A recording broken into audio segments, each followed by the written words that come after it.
Okay, Alan Cruz is my name, Mr. Handsome, celebrity track. So bingi nnyo betuba tukwasaganya olunaku olwaleero. Late Night TV, bingi nnyo betuba tukwasaganya olunaku olwaleero.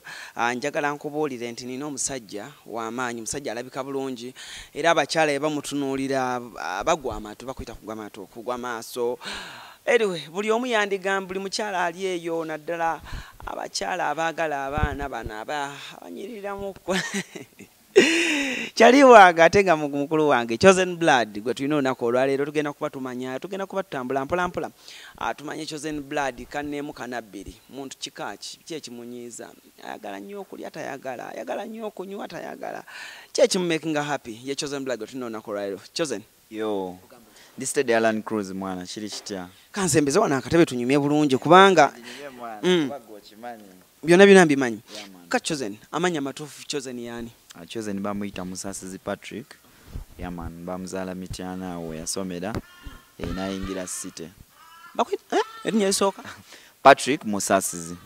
Musasizi anti era mbadde mpulidde nga eri Oluganda mbadde ngenaga na tuli Baganda tuli bana Uganda wetuli okay Chosen osomedde mu masomero ki nze mwana nasomera Mityana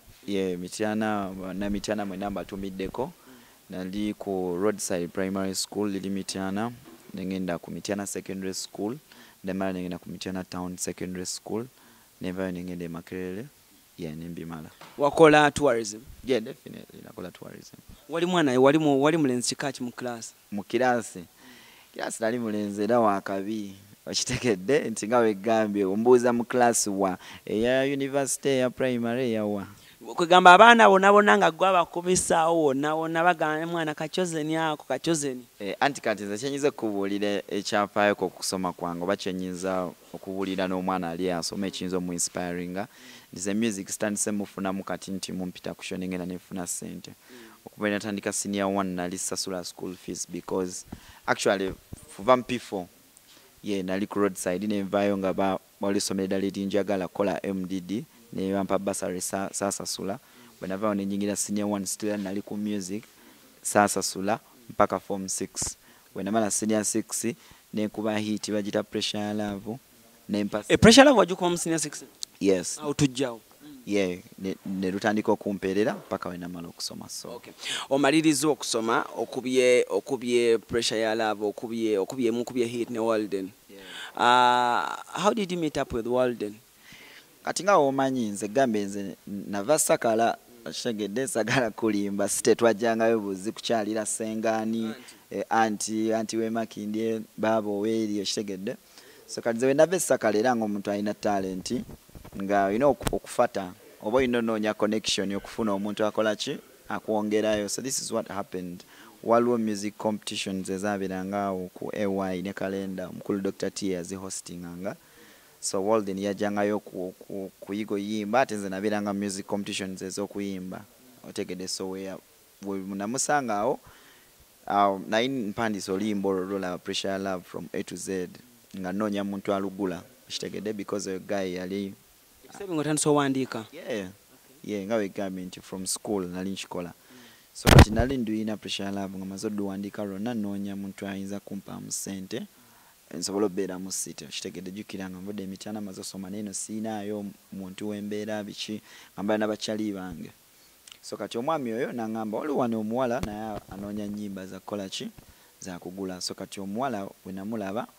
olimba n'alwagala naye n'ateesa tulukole ki tulimbe babiri because yawulira demo gye nali nduyimbyemu obwomu nga lunyuma nnyo so n'aŋŋamba tulukole babiri nange kyesaagaano kitegeera era bwe twalukola ne lunyumira abantu okay oluyimba olwo omuntu atulaba essaawa zino mbadde njagala tumuddizeemuko katono ku verse gye wayimba byo njagala manya wasinga okukyamula awe kulaba nkwatawo I really want to feel your softy body I'm addicted to your scent and kissing me Rap Pressure ya Love jontadde kaga katonda entuuseza pressure mapenzi mipanda olimba olwo bw'oluwulira muli eri buli let me promise you something okimanyi ng'olwolimba terugenda vaawo Yeah, it's a blessing, man, because era naffe twagala kola music wakubeerawo. Oluwulira otya every time mbulira oteekamu oluyimba olwo what comes in your mind? anti mani luyina memories nyingi because nga wensokedde ddala okugamba nti nze nali mu kintu nga simayina kyekitegeeza because kati nze nyiza okugamba career yange ey'okuyimba ebya music nga ne industry ndinga agitegeera etandise wano nga maze yimba waddawa because wena space yaliwo awo nga sina kyemmanyi nga wona olagamba nti tisobola nti kati fresh kid ayina hit and all that naye tabitegeera kale ye muto nnyo okusinga nze we nali naye tabitegeera nti nange nali sibimanyi nga simanyi nti oba ndina waakabi okitegedde because najjukira nali sibonyebonyeeko nali sisaavinze omanyi tosobola mmanya value ya kintu nga tosoose kukola ki ekyajja mangu which is good and bad at the same time yeah naye buli wendiwulira mwana ampulira essanyu yeah but still I give back glory to God because gali manyi ga Katonda era manyi ga Katonda ge gako. Okay. Did you try to promote this song nolimba olwabaleeta oba olwakuleeta walu promoting oba wakera ku machanga naawe tumanyi ng'ejje lutuse ku TV z'abantu ebyaddalayo yali mu miracle naye ate n'ekirala oluyimba lwali lulungi ate nga n'abaluyimbye bayimba bulungi kati about promotion siyinza kulimba mbu twa promoting wano ne wali kuba twali tetubimanyi naye chance yaliwo nti emu ku nsonga lwaki nayimba n'omukyalo yali ku luyimba olwo yayina radio station emu gye yali akolako by then otegedde ate nga nze nakava ku ssomero noonya abantu bayinza kumpa connections nga bolaba Alan nti kati olina TV kwokola omanyi abantu singa essaawa ya leero oba olina career mu music omuntu yenna alimba bw'akwegattako olina osobola okukola ki yes so kati otwamala olukola netuluteeka ku radio Dembe FM if you don't mind me mentioning it omukyala gyali akola by then so be batandika olukuba bwe balukuba abantu batandika olwagala ne batandika tuyitanga mu shows kuyimba ku mbaga biki Katonda n'aba mulungi nnyo gye ndi ne nfunamu ne ssente ezasobola okunyongerayo kusoma kwange ne mala university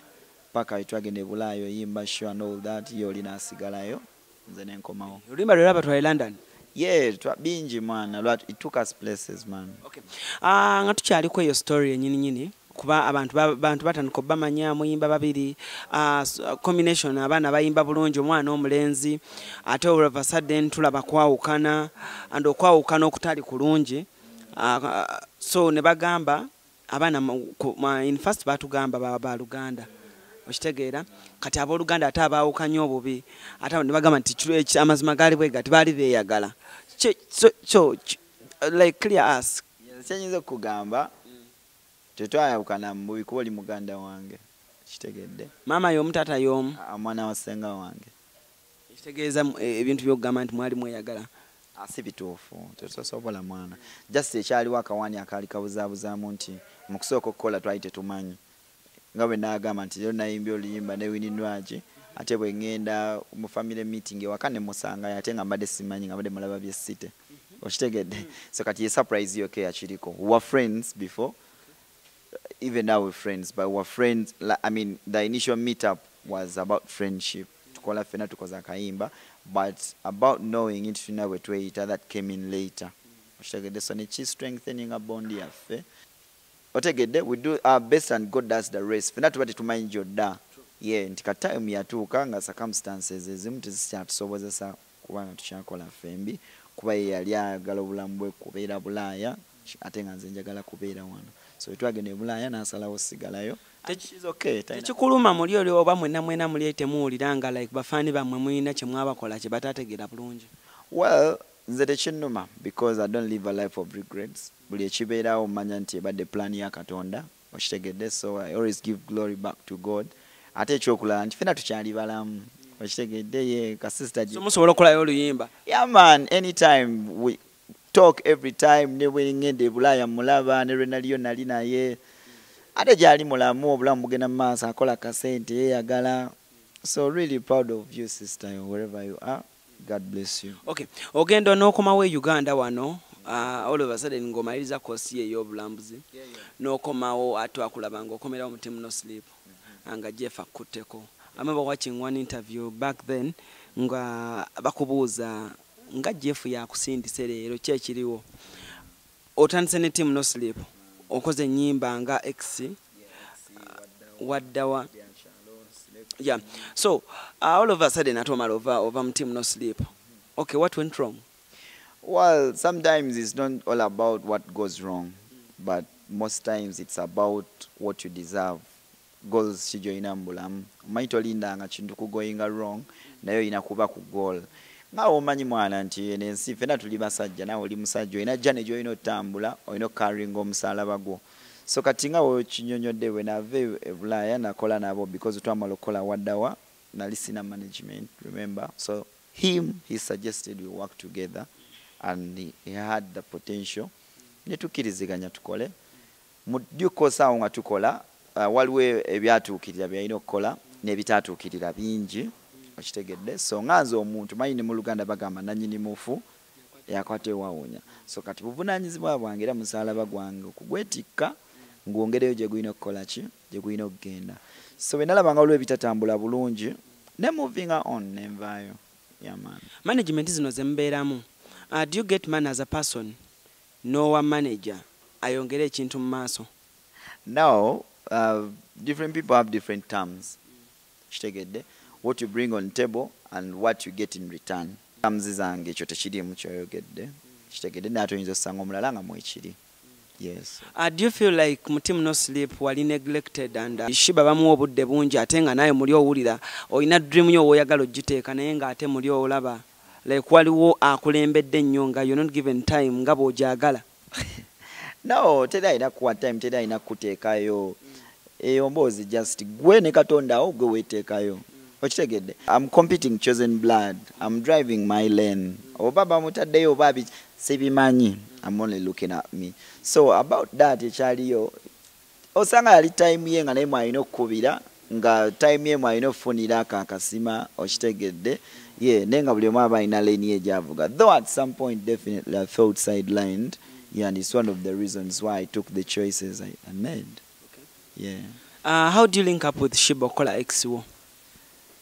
when I was still in London nali naleka na recording ero lolimba waddawa X0 nanga bolaba from A to Z so kati bali baluwulirako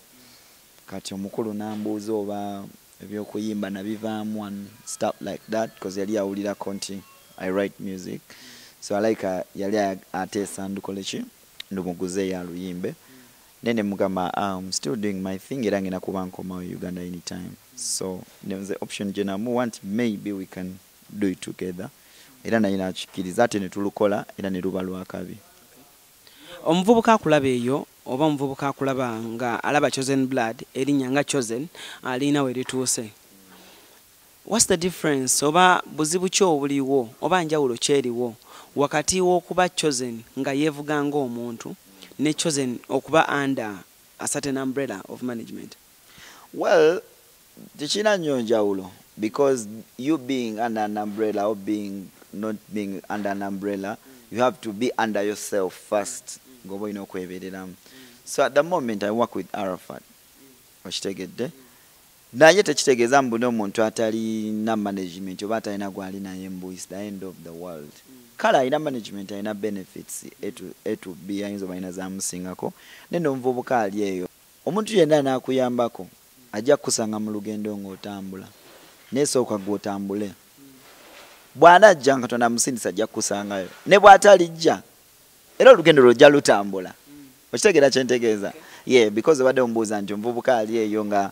maybe talina muyambako stuff like that because you never know Katonda ayinza oba yakuwa blessings ne potential ng'osobola obbikola so try your potential before thinking ani agenda okinkolera nga tonalowooza ani agenda kikolera gusooka weewe chance ne priority kyekolere chosen golowooza mu audience gye tulina ne mu sex ze tulina female tulina male golowooza music wo agoyinga under which audience kyesinga omunyumirwa kyenyinza okugamba abantu bonna baagala music wange abakyala balaga nnyo love ya music wange mbeebaza ne n'abasajja nkimanyi nti banjagala lwakuba nti fe abasajja tetuli emotional nnyo kitegedde for example bwejja okuyimba ku stage abasajja batono abasituka ne bakuba enduulu kitegedde nawe ina abayimbi bowagira ne waliwo situsekodo gamba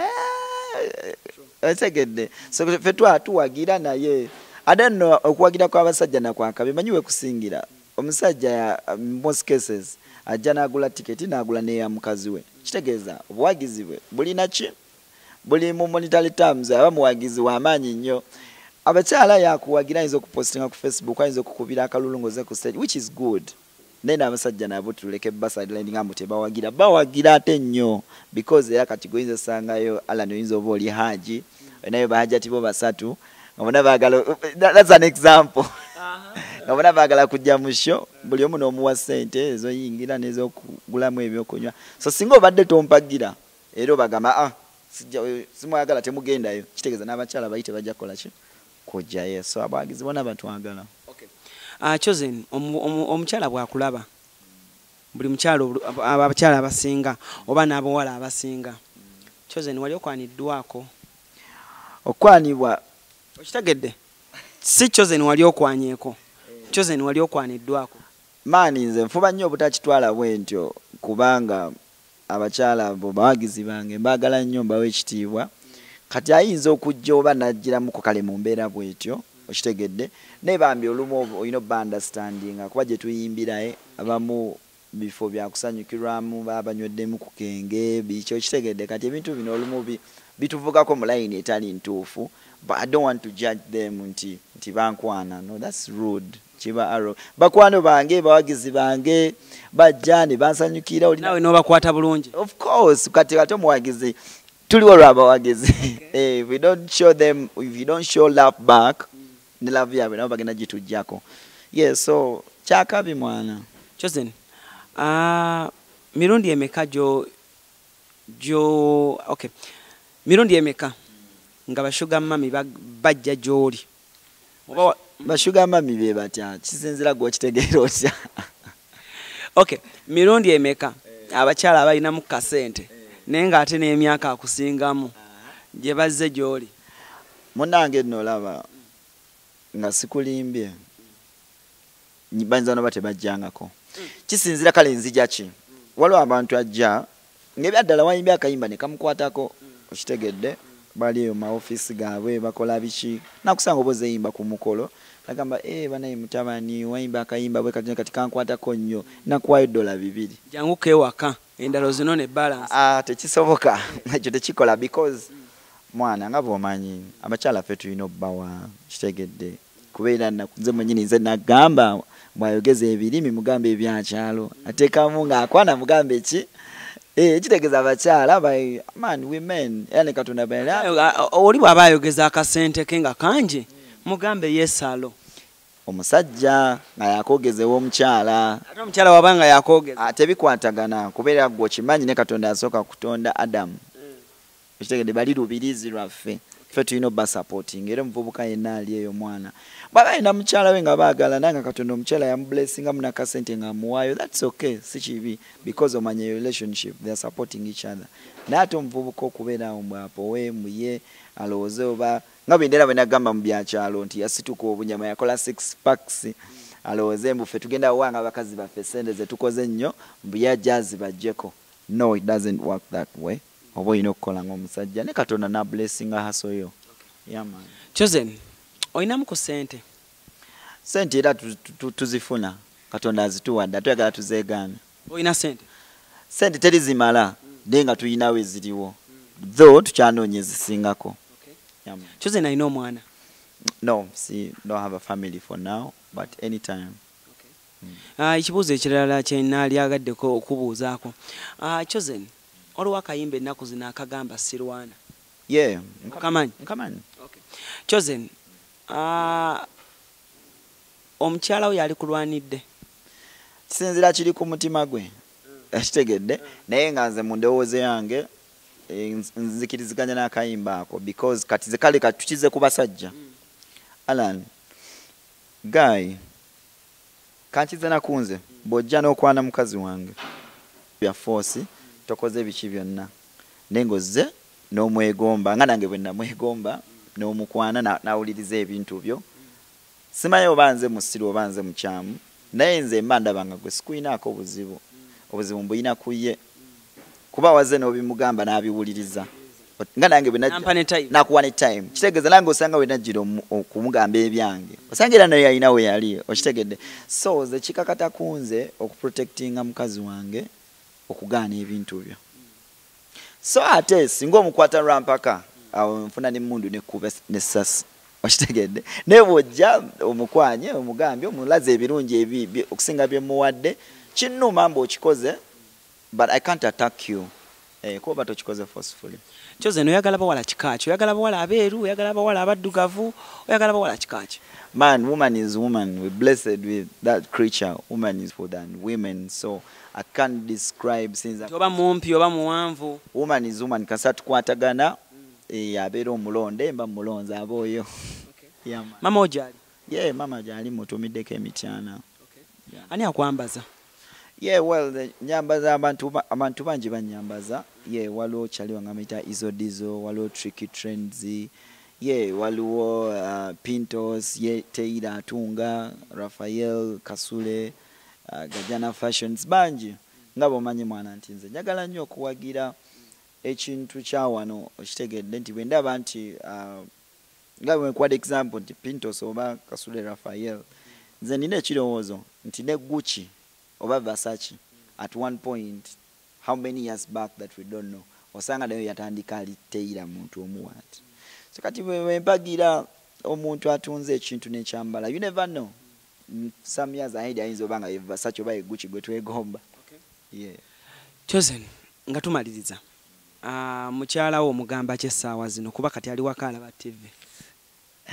Omukyala simuyina naye bwe ndaba mufunye nja mugamba ayitayo ndabeko. Kale abakyala abo Chosen abakyala bo bali mu kulaba TV babaako nekyo bagamba. Bakwano bange abakyala abalungi ejjo abawagizi baffe yebe bale kutuwagira bayagadde nnyo oluyimba lwange olupya ayitayo ndabeko era nange ngenda ayitayo mbalabeko bonna gye bali ye mutumiddeko Winwaji ne Swang's Avenue ye bandaze enkolagana. By the way, Winwaji, how do you link up with Winwaji okukola oluyimba ani awandiika? Yes, yawandiika oluyimba olwo. Yes, Oman Rafik, big up on yourself. Ze nali ngenze mu studio okukola luyimba lulala kati yes na mpulizaamu mweyo sample nenjagala bwe twajiwuliriza then netufuna idea mutwe twetagako omuyimbi omukyala netubaka abayimbi abakyala abo betwasooka okugezesa naye nga tekiworking out bulungi nga like they don't pull it out well netugatako Winwaji bwe yayimba mu just like that nebinyuma so netubikola oluyimba hit rate tuyina. Yeah, definitely. Hitayo ndabeko, aitayo ndabeko baby, omukwano gwo. Yeah. Okimanyi munyuma embaga ne Winwaji? Ebyaddala. Lwaki olaba otya? Nawe omusaana. Olaba otya nga mutuwaddeyo? Embaga. Nja mubuuza tujja kyogerako tulabe. Chosen, singa lukyalo olunaku lumu. Singa lukyalo olunaku lumu. Kiki wejjusa mu bulamu obwo? Anti kati olaba gendo lotambudde. Aha. Kati nze isokera ddala I don't live a life of regrets because buli ekituukawo eba God's plan kitegedde. I'm thankful, I'm grateful ekijja mpozi kyenyinza okweblaminga singa wabawo ekintu nga nalina obusobozi okyekolera